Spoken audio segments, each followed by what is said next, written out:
अब्दुल सलमान, रफिकुद्दीन अहमद, अबुल बरकत, अब्दुल जब्बार या 4 व्यक्तींमध्ये काय कॉमन? हे त्यावेळेचे बंगाली पाकिस्तानी विद्यार्थी होते।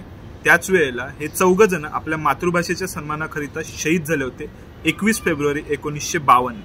नमस्कार, मी साटम। मागच्या व्हिडिओमध्ये मी तुम्हाला सांगितलं होतं 1948 मध्ये कायदे-आझम मोहम्मद अली जिना यांनी उर्दू भाषेला राष्ट्रभाषेचा दर्जा दिला होता आणि त्यानंतर जशा प्रकारे प्रत्येक व्यक्ती आपल्या मातृभाषेवर येतात त्यावेळेला तिच्यासाठी लढायला उभा राहतो, त्या प्रकारे 56% त्यावेळेचे बंगाली नागरिक सुद्धा उभे राहिले होते आपल्या मातृभाषेकरिता।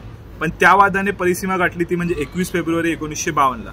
त्यावेळेला 144 कलम लागू केलं होतं, त्यामुळे कुठल्याही प्रकारे विद्रोह केला तर त्याला प्रत्युत्तर मिळणार होतं। तरीही विद्यार्थ्यांनी विद्रोह केला आणि त्यावेळेला गोळीबार झाला, त्यामध्ये अनेक विद्यार्थी शहीद झाले होते। त्यापैकीच हे होते अब्दुल सलमान, रफिकुद्दीन अहमद, अबुल बरकत आणि अब्दुल जब्बार।